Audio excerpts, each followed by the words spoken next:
दोस्तों, अब मैं जो टॉपिक सिखाने जा रहा हूँ ये गारंटी से इतना डिटेल में किसी ने नहीं समझाया है।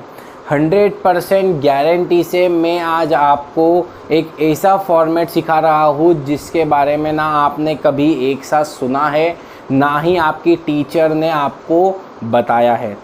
ये टॉपिक है हमारा 4th calculation on cost of good consumed. कई बार एनपीओ में हम मटेरियल को, थिंग्स को सप्लाई करते हैं, लोगों को सोशल वेलफेयर के लिए डिस्ट्रीब्यूट करते हैं एंड उसमें हमें कुछ कॉस्ट लगती है। ये कॉस्ट हमारे एनपीओ में एक्सपेंसेस की तरह होती है।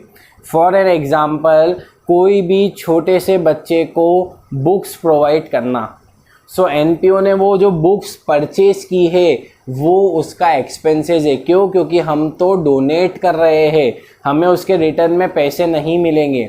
सो ये जो कॉस्ट है उसको निकालना, इसी को बोलते हैं कॉस्ट ऑफ गुड कंज्यूम। कितने गुड्स की रुपीस को एनपीओ ने कंज्यूम कर लिया, बियर कर लिया एंड लोगों को सर्विस दे दी, ये निकालना है। प्रॉब्लम क्या आती है, यहाँ पर हमारे पास कुछ लास्ट ईयर का स्टॉक होता है, कुछ हम करंट ईयर में उसी चीज़ को परचेज करते हैं, कुछ हम डोनेट करते हैं, कुछ हमारे पास बच जाता है। हमें निकालना है कि कितनी वैल्यू का गुड्स हमने इस साल कंज्यूम कर लिया है। करंट ईयर में हमने कितने रुपीस का मटेरियल को फ्री में डोनेट कर दिया है या फिर हमने उसे खुद ही कंज्यूम कर लिया है। अगर हम एग्ज़ाम्पल देखते हैं कि हमारे साथ सारे डॉक्टर्स का ग्रुप है एंड वो मेडिसिन फ्री में प्रोवाइड करते हैं। सो जो मेडिसिन हम परचेज़ करेंगे, वो मेडिसिन जब हम देते हैं, किसी भी नीडी को देते हैं, सो जितने रुपीस की दिए वो हमने कंज्यूम कर लिया एंड जो बच जाता है वो हमारा स्टॉक है। सो हमें यही फाइंड करना है कि इस साल हमने कितना मटेरियल को कंज्यूम किया है। सो आपको मीनिंग तो समझ में आ गया होगा, लेकिन अब ये इतना इजी नहीं है। ये है थोड़ी सी टफ़ कैलकुलेशन, क्योंकि यहाँ पर ओनली कैश परचेज नहीं होता है, कभी कभार क्रेडिट परचेज भी होता है।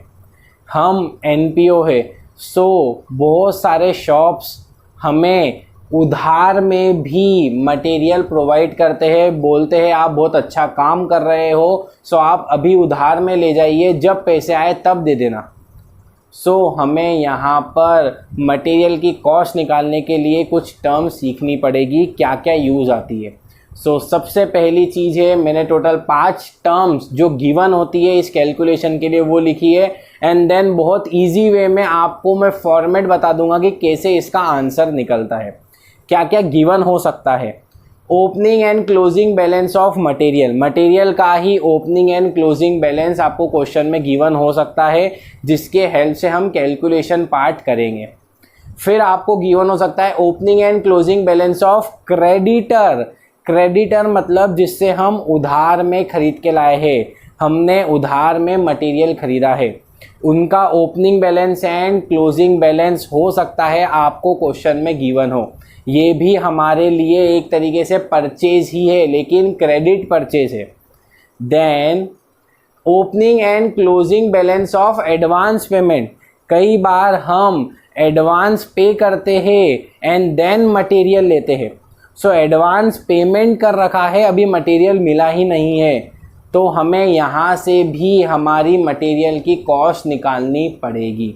सो क्वेश्चन में आपको ये भी गिवन हो सकता है opening and closing balance of advance payment, advance में ही पे करके रखा है, तो इसको भी हम यूज़ करेंगे हमारी कॉस्ट ऑफ मटेरियल कंज्यूम की कैलकुलेशन में। देन पेमेंट टू क्रेडिटर, आपने कुछ पेमेंट कर दिया है क्रेडिटर को, इट मीन्स वो भी मटेरियल का ही पेमेंट है, तो मटेरियल की कैलकुलेशन में यूज़ होगा। And last is sale of material, अगर आपकी एनपीओ से आपने मटेरियल को सेल करा है, जैसे मैंने एग्जांपल दिया था कि हमारे यहाँ पर बहुत सारे डॉक्टर्स हैं जो मेडिसिन्स को फ्री में डोनेट करते हैं, लेकिन अगर हमारे एनपीओ से कुछ मेडिसिन सेल हुई है लेकिन प्रॉफिट नहीं कमाया है, नॉर्मली सेल हुई है, तो हमें उसको भी मटेरियल की कैलकुलेशन में लेना पड़ेगा।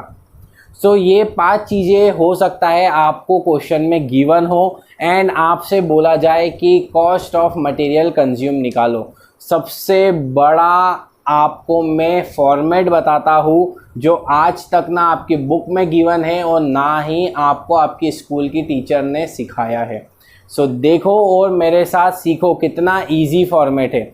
आपको स्टेप बाय स्टेप चीज़ें सिखाऊंगा जैसे कि फॉर्मेट आपका स्टेप बाय स्टेप बढ़ता जाए।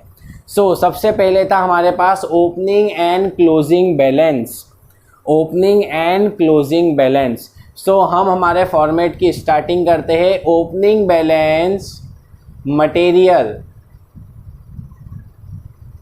ये प्लस होता है, and closing balance material less होता है। इन दोनों के बीच में लिखना है आपको करंट ईयर कैश परचेज। आपको प्लस क्या करना है, करंट ईयर कैश परचेज। सो आपने यहाँ पर अभी तक 3 चीज़ें देखी। Opening balance and closing balance जो मटेरियल के गिवन है वो ओपनिंग को प्लस, क्लोजिंग को माइनस, एंड करंट ईयर का जो कैश परचेज है उसको प्लस। सेकेंड स्टेप आती है आपकी opening and closing balance of creditor. So opening balance of creditor less होता है, less opening balance of creditor. देखो कितना इजी एक एक स्टेप सिखा रहा हूँ। ओपनिंग को लेस करना है, पहले ओपनिंग को प्लस किया था मटेरियल का, अब ओपनिंग को लेस करना है क्रेडिटर का, एंड क्लोजिंग को हम प्लस कर देंगे। So plus closing balance creditor. Then बात करते हैं थर्ड स्टेप पर, opening and closing balance of advance payment. So opening balance अब अगेन प्लस हो जाएगा, ओपनिंग बैलेंस एडवांस पेमेंट आप इसको ऐड कर देंगे, एंड क्लोजिंग बैलेंस को फिर हम लेस कर देंगे, closing balance of advance payment, ये लेस हो जाएगा।